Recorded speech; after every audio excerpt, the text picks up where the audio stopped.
I will start. And good morning, all good folks.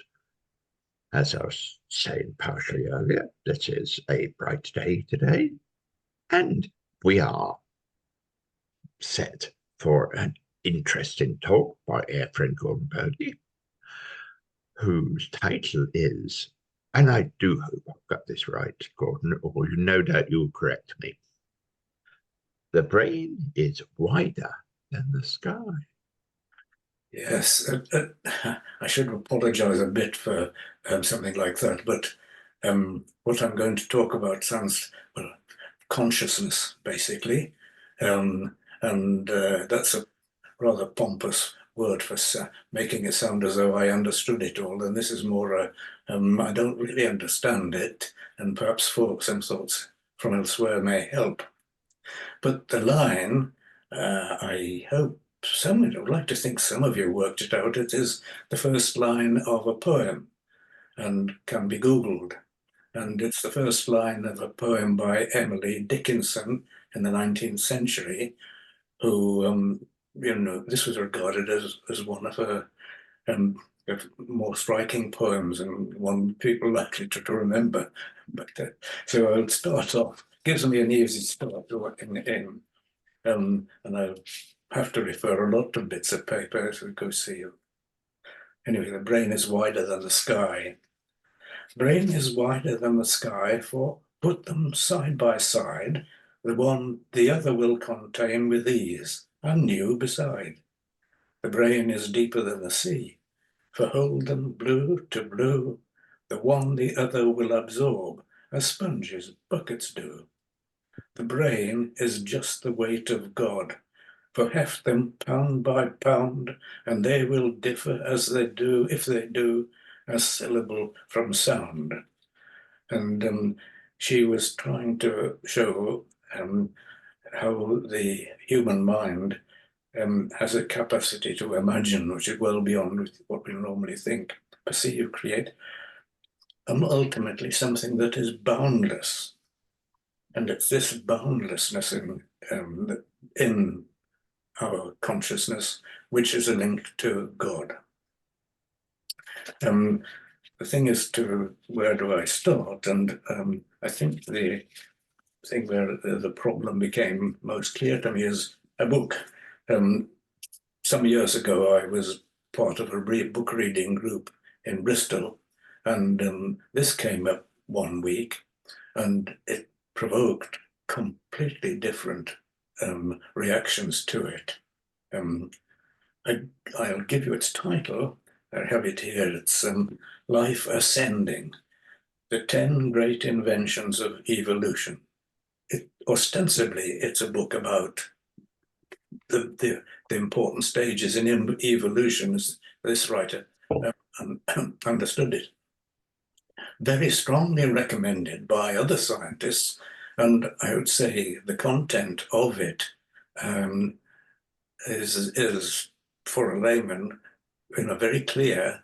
I think I remember only twice looking up in the index for some explanation of a word that I didn't understand.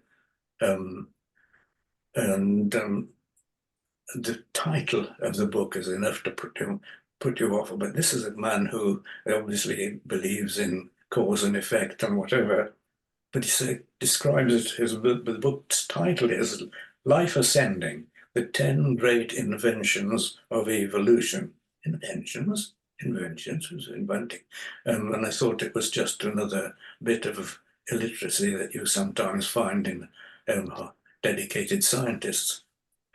But he actually recognizes this in his introduction, and found in a dictionary that a word invention can just mean things happening. But he'd been better off saying stages or steps, something neutral.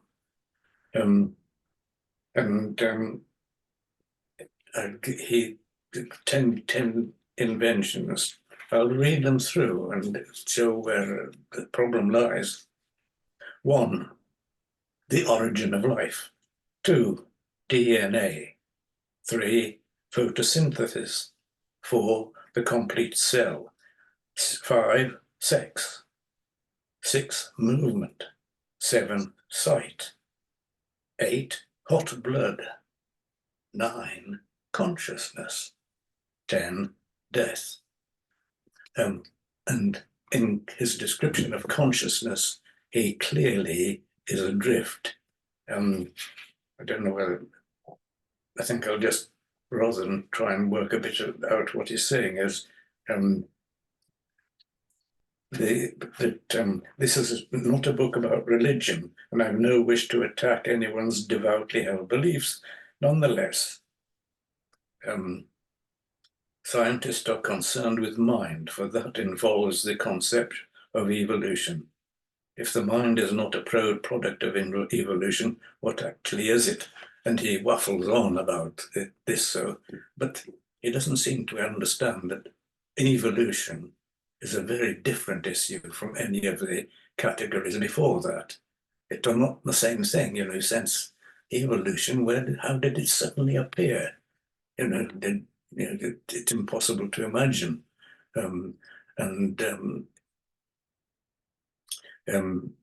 Consciousness is something that seems to embrace evolution. In a way, it must be before evolution. You can't think of evolution without being conscious of what you're saying. And this is quite difficult to deal with. He goes on to illustrate, and lots of people do, the way something of consciousness exists in many animals. All kinds of insects. I mean, what they've done to the fruit fly, I read recently, whereas they've taken its eye, the eye of a fruit fly, and unwrapped countless connections and cable, what appear to be wires or cables, in this, and in some sort of hope of working where mind, as we use it, the word comes from.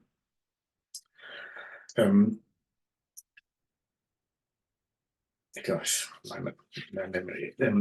Yes, I mean, we're all familiar with stories about dogs who seem to think a bit as we do in certain circumstances, but other things too. There's a book I did read many years ago on the octopus and how it is more alert than we would expect of an animal.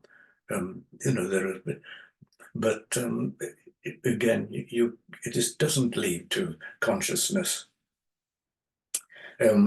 Although, in passing, I would recommend a book, if you cannot come across it, about animals and the way they react. There's the book, The Pig Who Sang to the Moon, written by a Geoffrey Masson. And if you're interested in being vegetarian or vegan, this is a great account.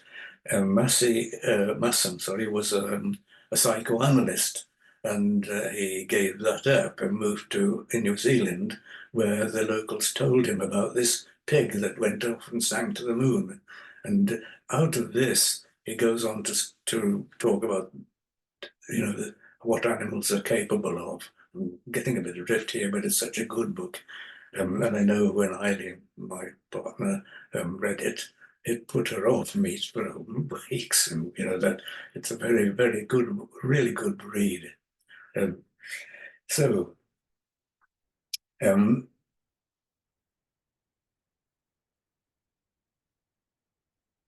even these many examples of behavior which looks like human mind in animals, in creatures, none of them are very ultimately convincing.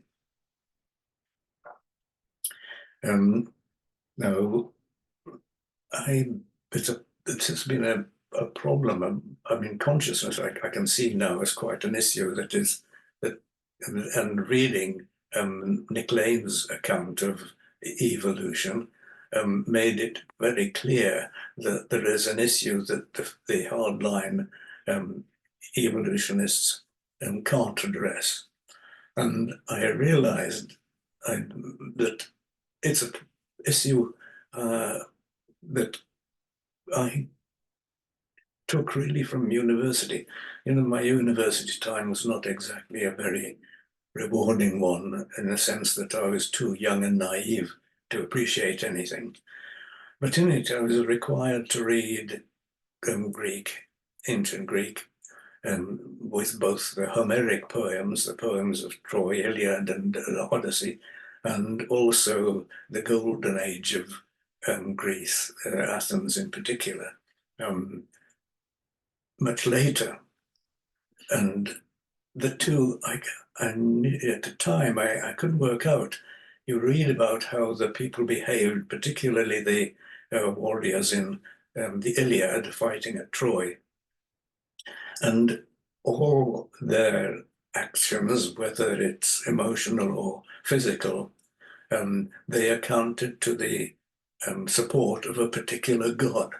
The whole behavior seemed to be determined by God, an outside force, gods, very different gods.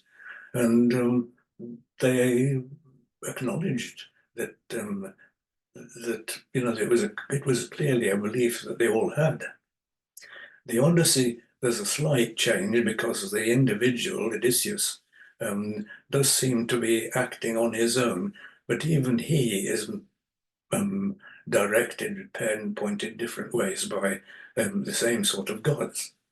But when you come to classical Greece, Athens in particular, you see there in the literature attempts to accept responsibility. They took the old stories where revenge was needed if one of your lot got killed, and that if you didn't do what was required, you suffered. And at the same time, particularly, I think, Euripides' plays, you see him struggling for a word. It's very difficult, a new kind of concept you give a label to, and they came up with words of nome, which does mean thinking with. And the Romans, when they wanted to use a word, they translated that as conscience, consciere. Again, it's sort of knowing with yourself what you're doing. And it's, as I say, it's in classical Greece, you see this. And I was very, it really came home to me, this is very odd. How on earth did one lot think in one way, behave one way, and their descendants over a period were totally different. As I say, I was very naive at that time, and I thought, I never asked any of the academics what the solution was. Very naive, and I came away just with this, what's going on. I found myself reading over the next few years books that dealt with this indirectly. There's, let's see,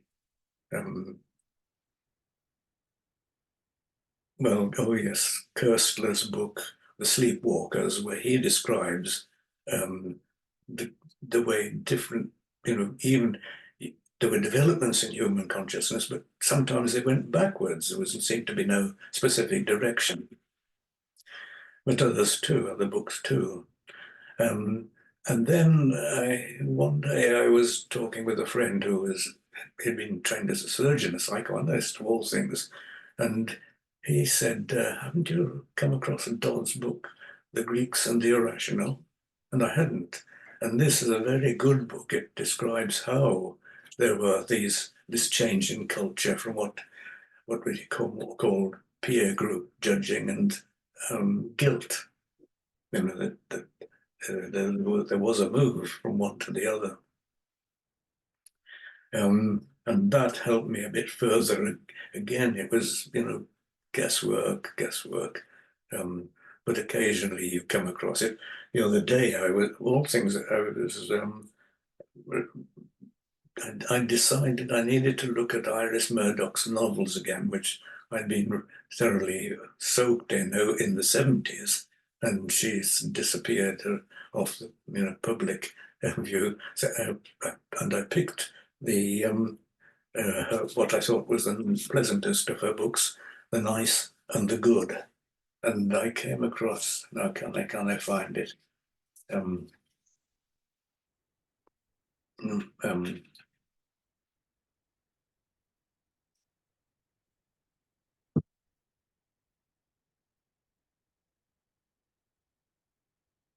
good, organized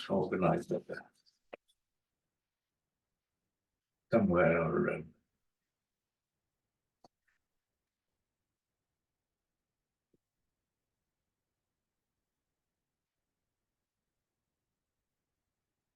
No, I'll have to leave that. But I mean, early in the book, she actually says, she actually says Plato thought it was very remarkable that we seem to be able to think about things that were off the screen. I know you wouldn't think of at all, really, but that he could see how odd it was that we could think at a distance and time. And Plato, somewhere in his books, he talks a lot about thinking and the nature of thinking. And I looked at what I'd have to cover to identify this, but impossible. It's too much of it. And Iris Murdoch was sufficient of a classicist to accept that as whatever, this was something to do, to regard as well. So consciousness began to be much more forward with my own thinking. And we look at it, all right, we're all conscious, but every one of us sees a different world. Even though we are very alike, we none of us are the same background. Sometimes it's a concern to me that we have a Quaker meeting for worship and they assume that that's how they did it. But in fact, they were very different people in a village like Portishead, where I am, would know each other, would be supporting each other, and anything religious they would know by heart because they'd all been compelled to attend church. Whereas with us, I must admit, occasionally I would look around at the other members of the meeting and try and think where they are. But it's impossible. You really know very little about even close friends. It's a very difficult thing. God, jumping my mind.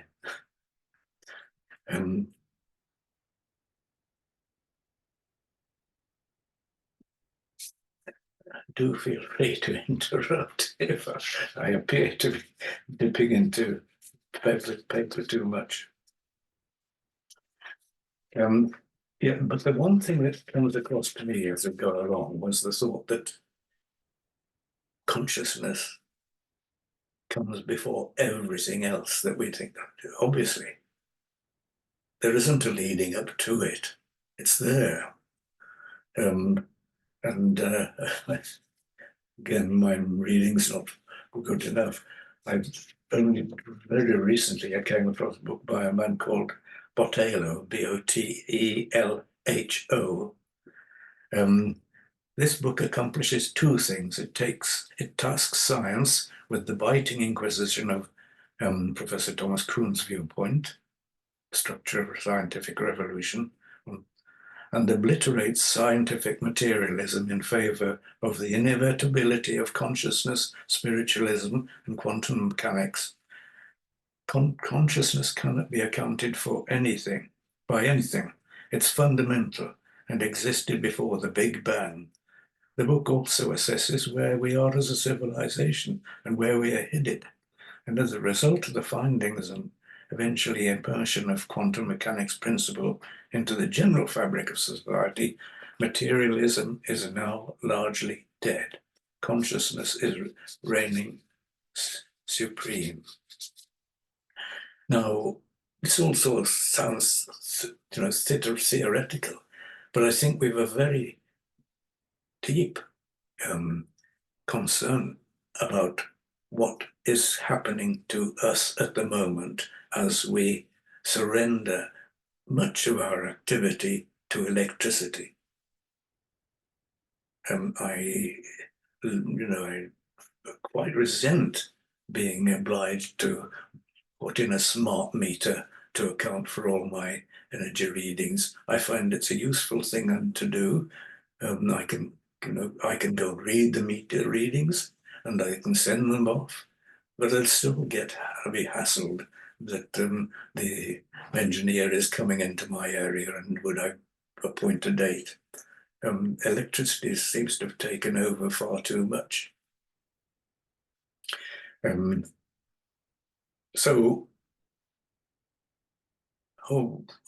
There's one other thing I think I need to say.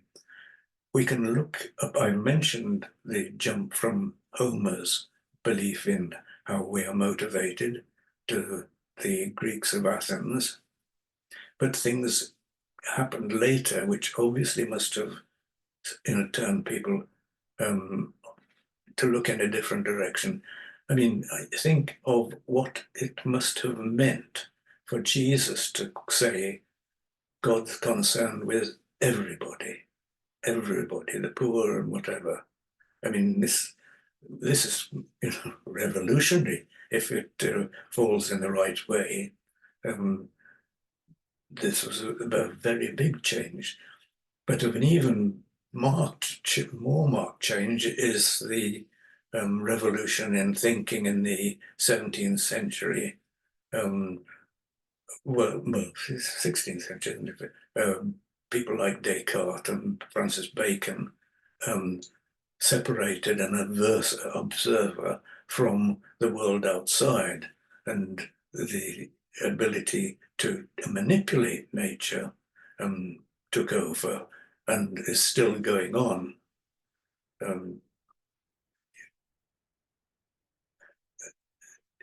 There's a quotation of my favorite author, Owen Barfield, where he says, how has it come about that the more able we are to manipulate nature to satisfy our desires, at the same time, we are less able to give any meaning to it, that it is just finding information for its own sake.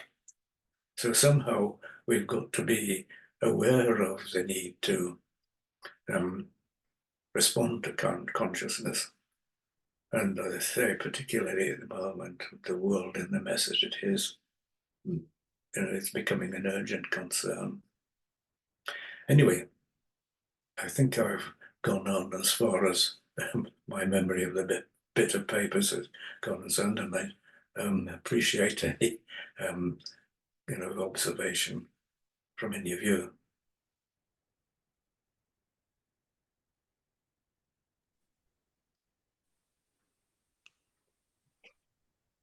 Gordon, this is lovely.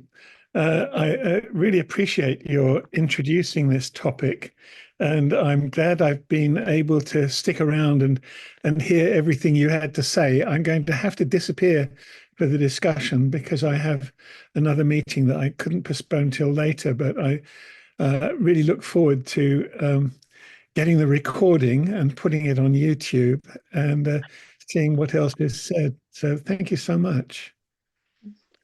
I'm fascinated with the topic of consciousness, and I was privileged to go on a meditation teacher training course many years ago. It was 6 months in the Swiss Alps, and the absolute highlight of the whole course was 2 weeks on the topic of higher states of consciousness. So maybe we can do a Quaker talk on that sometime, and I can give you selected highlights. And this is a lovely platform from which to launch that, Gordon. So fantastic. Before you go, David, could you pose some good questions to Gordon? Well, I think it's a lovely introduction you've given, Gordon, and just going deeper on the emergence of self-awareness. I think that's the bit that you're touching on, with the Greeks gradually becoming self-aware and ascribing it to their own consciousness rather than external agencies. So, where are we now? Because I think you're right. And there's an author called Tony Nader who's written a book, Consciousness is All There Is. And he's saying the model flips from materialism producing bodies that appear to be conscious to consciousness producing the appearance of materialism. So it completely flips our worldview. And I'm sure you've got thoughts on that. And if you can respond to that, I have to back out absolutely this minute. I've got a meeting in 2 minutes. So I'll disappear off screen and look forward to hearing what you have to say later. Right. Well, thank you. Bless you and thank you. As I said at the beginning, I'm just aware of the need, that there is a real need now to address this business in a way. And what we are doing is addressing things in a materialist way, even a lot of climate change stuff. Okay, bye. Yeah, sorry. Yes. Yeah, can I make a comment? I'm enthralled by the work of Professor Alice Roberts. She's an archaeologist, and her program, and she's often on digging for BBC Two, Digging for Britain.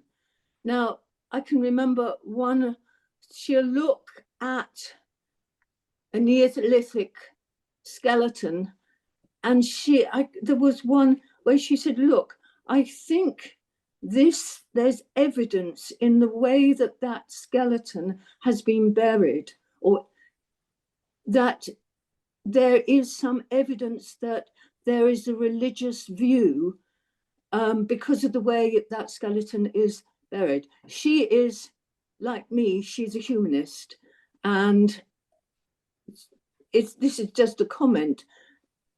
It enthralls me that her knowledge and understanding of archaeology, and I think she also could have been a GP, so she's got the knowledge of bones and so on.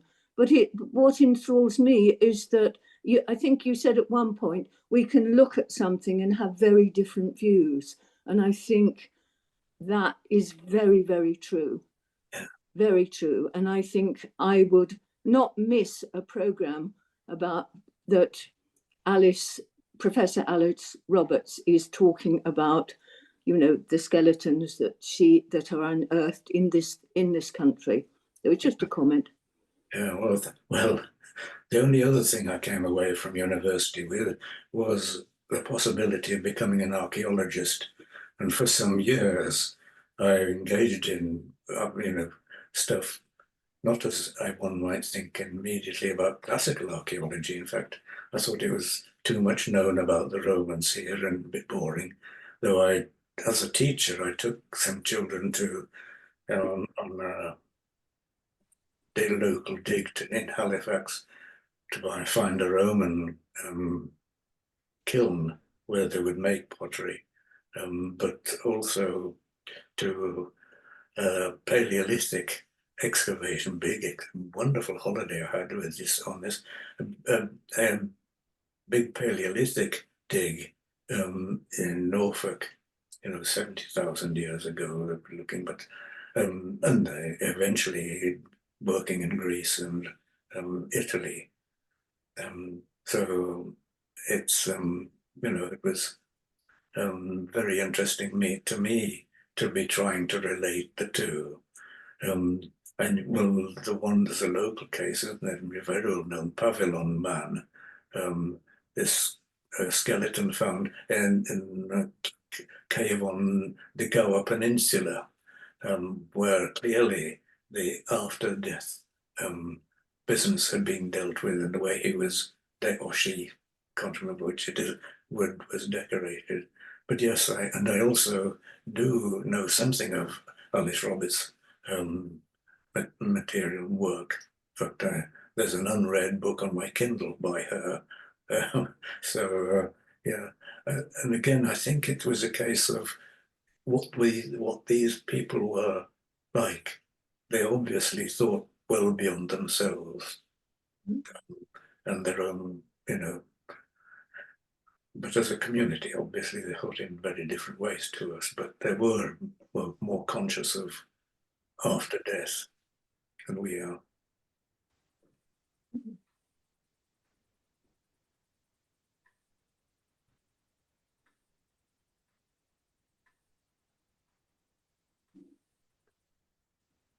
Yeah, one postulates about the Egyptians and their ideas of after death, where you take things with you, and if you were emperor or something like that, you had slaves still. You had all your bodily bits all put in different jars because you might need them later, type of thing, which is a delightful thought, but it still says the physical life continues, and does is our spirit immortal? Some people would say that we come back as others, which I find a little fanciful, but there you go. But that is again, kind of, we are spiritual people, I suppose. It's part of Quakerism, in that type of thing. What are your Yes, well, that's very true. And one tends to think of the boss getting over the other side was plenty to do, but the others were more sacrifices. I think, in fact, you can imagine a stronger sense of community, that you just weren't an individual as a pharaoh, but all the people around you were part of the same consciousness. And it would take difficulties to break that. Oh, time. Yeah.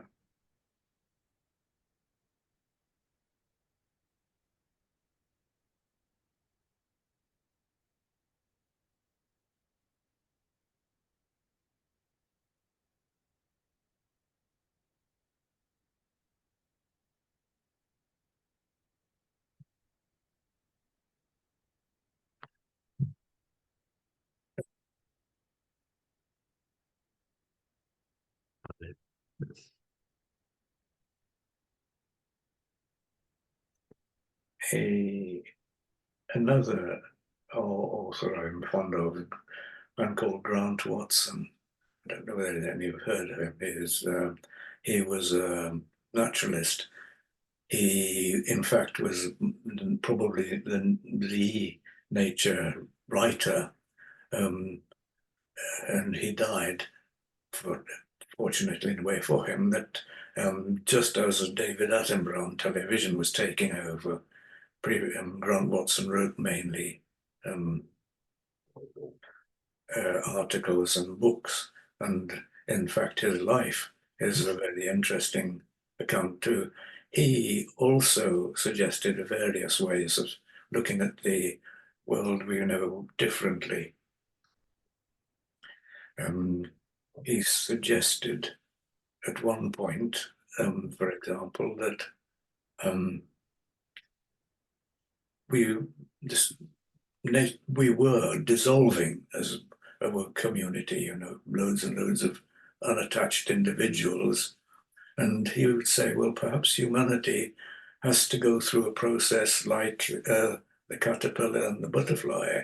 The caterpillar who feeds and does everything, and gets, his world is complete, but then spins a cocoon and all its previous form dissolves, completely dissolves, and out of that is created something new. And he suggested that you know, might think of nature, humanity's process, the kind of dissolution we're going through at the moment is in fact a preparation for some sort of new being. He also sort of saw changes as a way of the spirit descending into material form. That, you know, it wasn't material form climbing into a for better future, but that it may be that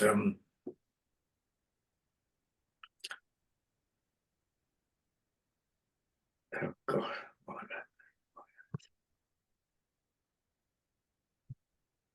well, sufficient to say that he's another very interesting writer who one of his books, well, several of them, were based on the idea that there were things in nature that you could hardly imagine evolution producing, given in enormous amounts of time. There's a book called Profitable Wonders. Interesting phrase in itself. But he there he gives instances of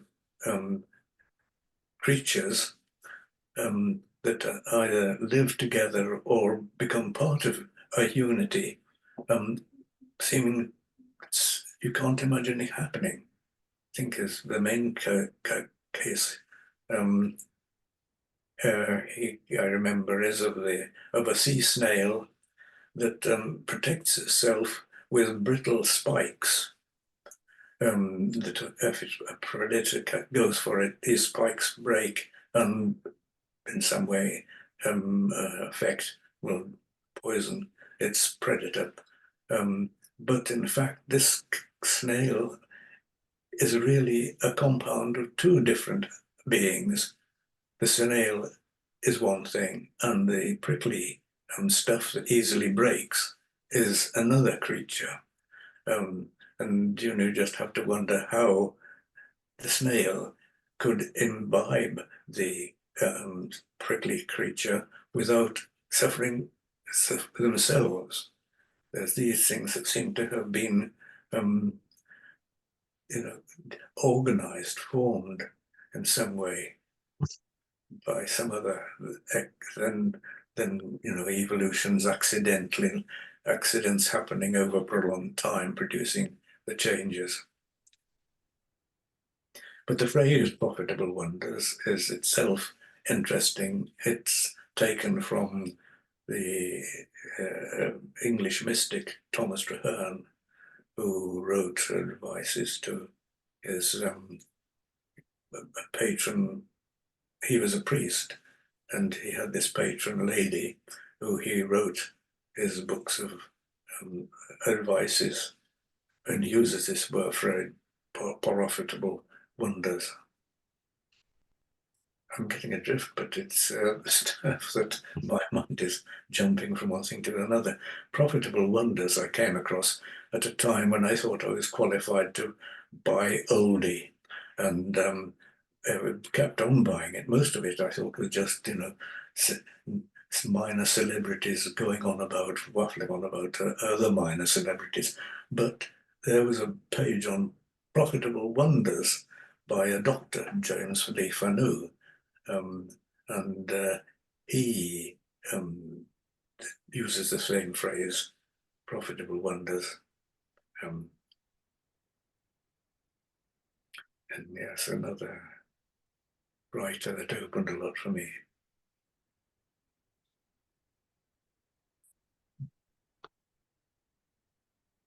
I think as we grow, as we get older, you know, we seem to appreciate the other people around us, our friends and others which we are being part of, because as anybody knows, as a human, we can't live on our own. It is impossible for us not to have people around, or we go absolutely barking. So is this a development of the spirit in us which acknowledges others rather as we grow older, type of thing? Is this an understanding of where we are going or why we are going there, or is this just me trying to create this nearly candy floss out of pure unreason?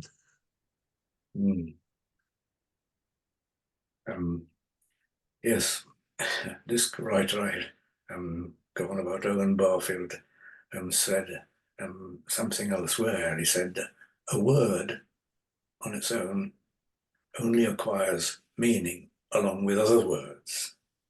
And he suggested that the same thing applies to people. Person only acquires meaning, if you like, in company with others. And that's, mind you, it's not just good communities, it's bad communities as well.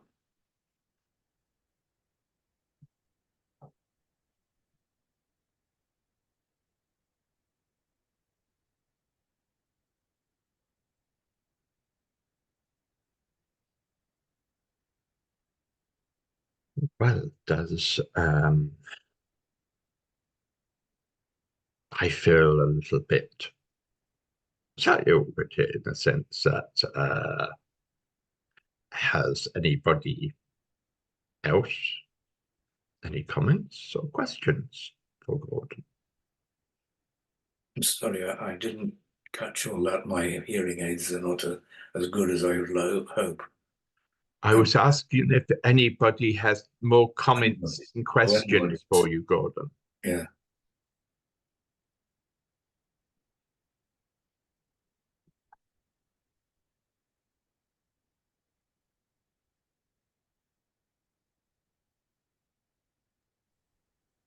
I think Gordon has given us so much to think about and to try to unravel the understanding that the questions may come much later. I wonder what his definition of materialism is. Well, materialism is a construct of our consciousness. The consciousness comes first, and it's we usually think we're given five senses to understand the world. In fact, you know, there are more than five senses. But two of the other things that might be just our senses for us are time and space. We take those for granted, but in fact, it may be that we are the only living beings that, well, the way we see our space and time is different, say, from a mayfly, which its whole existence passes in a very small time with us. And distance also to do with insects. You know, you hear about these insects that can perceive a mate over long distances, big space. And you wonder how on earth, you know, they could do this, tiny little things. They have a different sense of the world. And how we impose our way of seeing things, time and space, on unnecessarily on other things.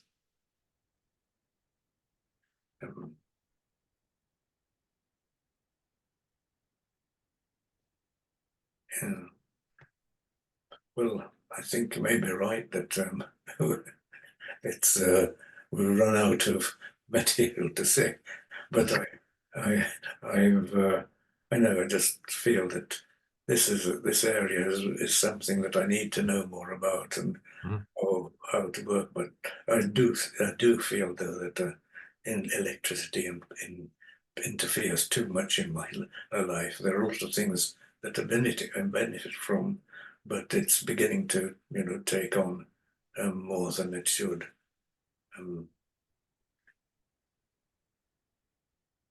Yes, it's I think, as Mary says, it's such a complex subject that one the brain goes and fizzes a bit. Yeah. What mine does. Yeah. Well, in the poem I read, Dickinson's "The brain is wider than sky." Since her time, the brain has been reduced to matter, where for her it obviously means more. That means more human than the mind, crossing infinite space. And the brain actually is only one of the few organs which we can't replace at the moment. Oh, let me introduce something else that's at the back of my mind. Long time ago, many years ago, I heard a lecture by a man called Ian Gilchrist. I don't know whether you've come across his book, The Master and His Emissary. Now, Gilchrist, and I heard him when he came to talk at a young lecture, and take place I think they take place in the Redland meeting now. He came to talk about his book. He's a remarkable scholar. He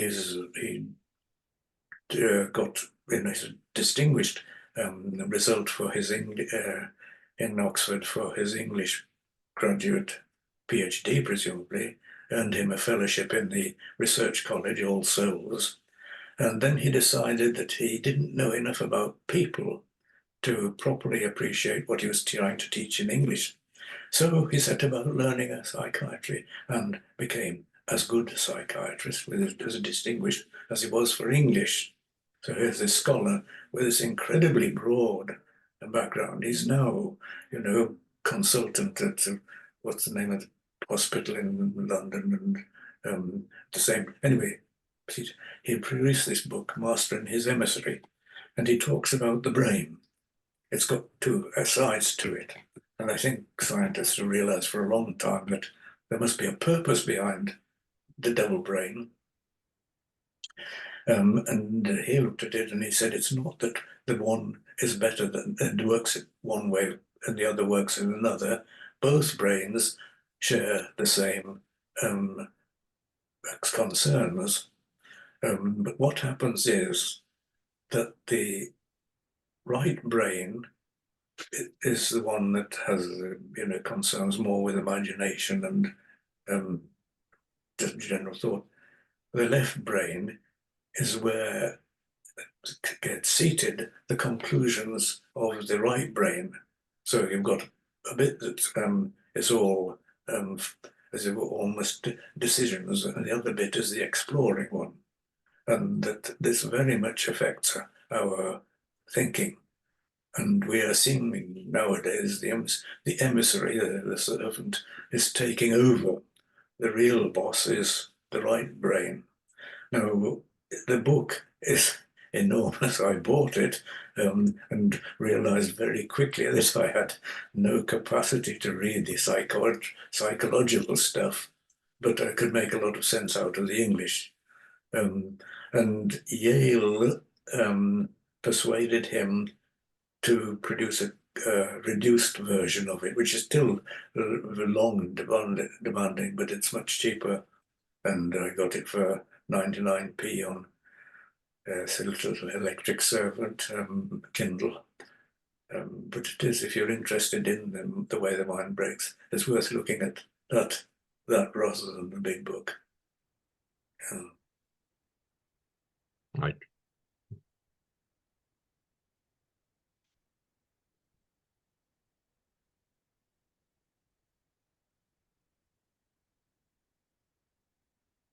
Well, my friends, I think it is time to go. And go off and do whatever it is Friday beckons us to do. Or maybe not a lot, like me. Right. Anyway, my friends, I will tell you of next week's talk now. It is someone who doesn't come very often. I think she's only done one other talk. That is Gwen Givenium. And she has given a talk which a title is, I did not join up for this. Find out what this is next week. Well, thank you for your patience, and I hope it wasn't entirely wasted. Oh, It's more a concern I live with, Anyway, no one who comes on any of these talks comes on and doesn't inspire us. And I'm sure you have done exactly the same, Gordon. So thank you. Well, thank you for and reassurance. And then I will see you next week. Thank you, Gordon. Thank you.